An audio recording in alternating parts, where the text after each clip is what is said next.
in progress. 여러분 안녕하십니까? 오늘도 하나님의 말씀 함께 살펴보도록 하겠습니다. 오늘은 야곱의 행복한 노후라는 제목으로 말씀을 보겠습니다. 야곱은 성경에서 가장 유명한 이스라엘 민족의 선조입니다. 에, 첫 번째 선조는 아브라함이었고 두 번째는 이삭, 세 번째는 야곱이었습니다. 근데 이 세 사람 중에서도 이스라엘 백성들에게 가장 큰 영향을 끼친 사람은 야곱이었습니다.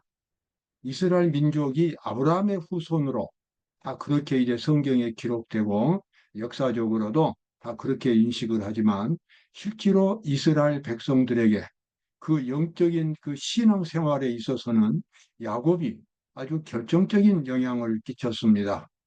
참된 이스라엘 백성들은 야곱의 경험을 가진 사람들이고, 그래서 이스라엘 백성들을 야곱이란 이름이 이스라엘로 바뀌었듯이, 그래서 이 아브라함의 후손들이 이스라엘이란 명칭으로 야곱의 이름으로 그렇게 불리어진 것은 야곱과 같은 경험을 가진 사람이 진정으로 이스라엘 백성의 자격이 있다는 것을 암시해주고 있습니다. 자, 이와 같은 이 야곱의 이 영적인 승리는 그가 노후에 아주 행복하고 충만한 그러한 삶을 살고 그의 생애를 마감했습니다. 그의 인생의 초기에는 많은 역경이 있었지만 그런 역경들을 다 극복하고 마침내 아주 충만한 영적인 그러한 훌륭한 선조가 되었습니다. 함께 보도록 하겠습니다. 야곱은 왕궁에 처음 온 사람이었으나 장엄한 자연 가운데서 전능하신 왕과 교제하여 왔기 때문에 이제 우월감을 가지고 손을 들어 바로를 축복하였다. 이렇게 지금 야곱이 그 당시 세계 최강의 국가였던 에집트의 파라오 앞에 가서 그 파라오 왕을 향하여 손을 들고 축복하는, 축복 기도하는 그러한 모습입니다. 이때 야곱은 야복강에서 하나님과 씨름하면서 기도하는 경험을 가진 후에는 몸이 좀 절었습니다. 그리고 지팡이를 짚고 절고 걷는 그런 모습이었지만 그의 모습에서 하나님의 참된 종이 가질 수 있는 위엄이 보였습니다. 어떤 평범한 사람들에게서는 보기 어려운 위엄이 자신도 모르게 그것을 갖추게 되었어요. 그 이유는 뭐냐면 그가 하나님을 깊이 만났기 때문에 왕중 왕이신 전능하신 하나님을 깊이 만났고, 그래서 그의 영혼 속에는 하나님의 영감이 늘 있었습니다. 하나님께서 주시는 감동이 늘 그의 영혼 속에 충만히 있었고, 그래서 그는 사람들 앞에서 늘 위엄을 갖춘 사람으로 설 수가 있었습니다. 파라오 앞에서도 그러한 모습을 나타냈습니다. 자, 부조와 선지자 208쪽에 나와 있는 말씀입니다. 야복강가에서 씨름하던 그날 밤부터 야곱은 다른 사람이 되었다. 자기 과신은 뿌리채 뽑혀 버렸다. 그때 이후로 어릴 때의 교활함은 더 이상 나타나지 않았다.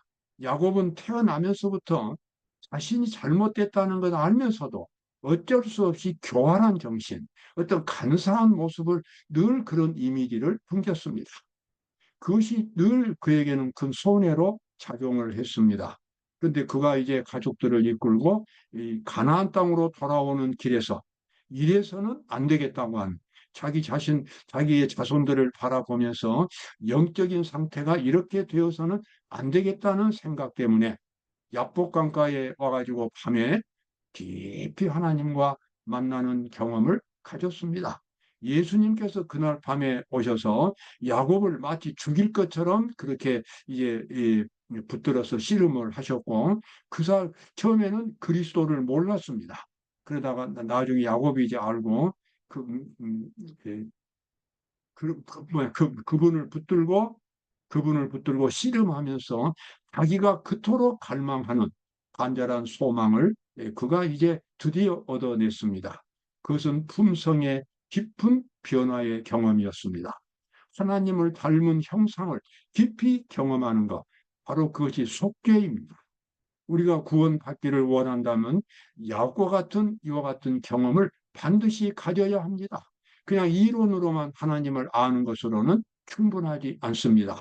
그날 밤에 야곱은 하나님을 붙들고 씨름했고, 그래서 그의 근본적인 본성이 변화를 받아서 더 이상 교활한 모습은 그날 밤 이후로 나타나지 않았다.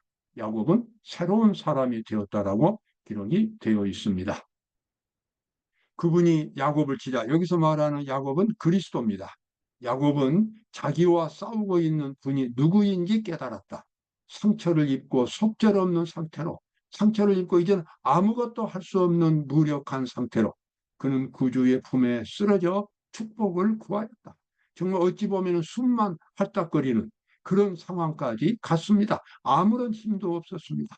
그러나 마지막 힘을 다 가지고 그분을 붙들면서 내가 당신을 놓지 않겠다고, 나에게 축복해 주시라고. 그 축복은 물질적인 축복이 아니었습니다. 그가 변하여 새로운 사람이 되게 해달라고 하는, 품성의 근본적인 변화를 일으켜달라고 하는, 죄의 도말, 죄의 속죄, 그것을 그가 아주 절망적으로 절박한 마음으로 원했고, 그날 새벽에 그리스도께서 야곱에게 이제 안수 기도를 하시고, 그때부터 야곱은 새로운 사람으로 변했습니다. 그때 이후로 어릴 때의 교활함은 더 이상 나타나지 않았다. 술책과 기만 대신에 그의 생애는 단순함과 진리로 특징 지워졌다. 그는 전능하신 하나님의 팔에 단순한 믿음으로 의지하는 공과를 배웠고, 시련과 고난 중에서도 하나님의 뜻에 겸손히 복종하였다. 그는 이제 드디어 모든 것을 하나님께 맡기는, 의지할 수 있는 그러한 믿음의 경지에 도달한 것입니다. 품성의 비열한 요소는 풀무불에서 다 없어지고, 그 극심한 그 기도 가운데서 하나님을 붙들고 씨름하면서 기도하는 그런 가운데서 마침내 정금처럼 정련되어 아브라함과 이삭의 믿음이 야곱에게서도 뚜렷하게 나타났다. 여러분, 여기에 희망이 있습니다. 야곱의 이와 같은 경험은 우리 모두의 희망입니다. 우리가 하나님을 믿으면서도 실제로 우리의 생활 속에서 해결이 안 된 문제들이 많습니다. 야곱도 그랬습니다. 야곱도 12명의 아들을 낳았지만 제 각각 마음이 따로따로였고, 그래서 이 아이들, 이 딸들을 데리고 가나안 땅에 들어갈 때에 장래가 어떻게 될 것인가, 모든 것이 다 염려가 되고 근심이 되었습니다. 그래서 야곱은 그 모든 문제를 해결하는 데 있어서 그 열쇠가 자신에게 있고, 자신의 신앙에서부터 시작해야 한다는 것을 알고 있었습니다. 그래서 그날 밤에 그는 절박한 마음으로 하나님을 찾은 것입니다. 그 결과로 야곱의 그와 같은 믿음을 통해서 그 11번째 아들인 요셉이 아버지 마음속에 타고 있는 신앙의 그 거룩한 모습을 보았습니다. 그래서 아버지에게서 그 신앙을 배웠고, 그래서 요셉이 이제 형들의 시기를 받아가지고 애굽의 종으로 팔려갔을 때도 그는 탁월한 믿음으로, 신앙으로 그 모든 시련을 이기고 애굽의 국무총리까지 될 수가 있었습니다. 그래서 이스라엘 민족들이 에집트에서 하나의 거대한 민족으로 성장하는 데 기초가 놓여지게 된 것입니다. 모든 이와 같은 이 긍정적인 이 출발, 미래에 대한 희망, 모든 것들이 야곱의 경험에서 나왔다고 하는 것입니다. 오늘 우리의 신앙도 마찬가지입니다. 외부에서 무엇이 와가지고 해결해 주기를 기다리는 대신에 모든 문제의 해결이 내가 내 마음속에서 하나님을 만났을 때에 거기서부터 문제가 해결된다고 하는 것을 우리 그리스도인들은 분명하게 이해를 해야만 하겠습니다. 행복한 야곱의 노. 그래서 이러한 경험 이후로 야곱은 행복한 그와 같은 말년을 살았습니다. 그에게 17년 동안 고센 땅에서, 고센은 에집트입니다. 고센 땅에서 평화로운 여생을 보내도록 허락되었다.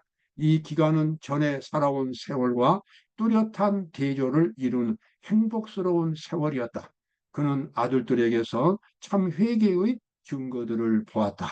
그 아들들이 이제 자기가 그와 같은 신앙을 하고 나니까 자기 아들들, 자기의 신앙을 배운 것입니다. 그래서 이제 이스라엘 백성들이 하나의 하나님의 백성으로서 성장할 수 있는 기초를 놓을 수 있게 되었습니다.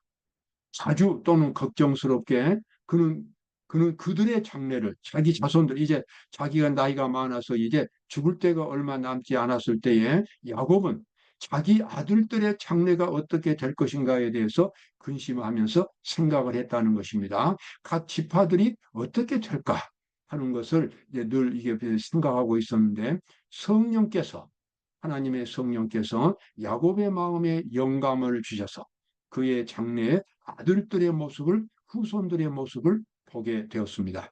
여기 나와 있는 대로 주의 성령이 그에게 임하시고 그의 앞에 예언적 계시를 통해 그의 후손들의 장래가 전개됐다. 그는 영감적인 눈을 통하여 그의 후손들의 미래를 볼 수 있게 된 것입니다. 그래서 이제 죽기 전에 야곱은 그의 아들들을 불러가지고 그의 아들들의 장래에 대해서 예언을 했습니다. 어떤 아들은 좋은 예언이 있고 어떤 아들은 좋지 않는 예언이 있지만 좋지 않는 예언을 했다고 해서 아버지가 아들에게 저주한 것이 아니라 하나의 경고로서 그런 예언을 했다고 이렇게 우리가 생각할 수가 있습니다. 마침내 야곱은 아들들을 모두 죽어가는 아버지의 침상주의에 모였다. 야곱이 그의 아들들을 불러 이르되 너희는 모여 들으라. 너희의 후일에 당할 일을 내가 너희에게 이르리라. 그러면서 이제 예언을 합니다. 장래 자기 아들들에 대해서 임종시 그의 증언에는 편애나 분노가 섞여 있지 않아. 그의 부성애는 아버지의 사랑이죠. 그의 부성애가 그들에게 오직 희망과 용기를 주는 말만 하려고 했다. 그러나 하나님의 능력이 그에게 임하고 성령의 감동함을 입어 그는 고통스러웠지만은 그 진실을 말할 수 없었다. 말하지 않을 수 없었다. 그래서 그의 12명의 아들들에게 하나하나 장래에 대해서 예언하는 장면이 이제 창세기 마지막 부분에 나옵니다. 오늘 그러한 예언들을 다 살펴볼 시간이 없습니다. 제가 오늘 여러분들과 함께 중요하게 보고자 하는 것은 야곱의 그 마음의 자세입니다. 그 경지에 이르기 위해서 그는 결코 이 낮은 수준에서 만족하지 않았습니다. 그는 신앙의 높은 수준에 도달하기를 원했고 하나님의 백성이라면 마땅히 가져야 할 경험이 있습니다. 그것은 속죄의 경험이라고 하는 것입니다.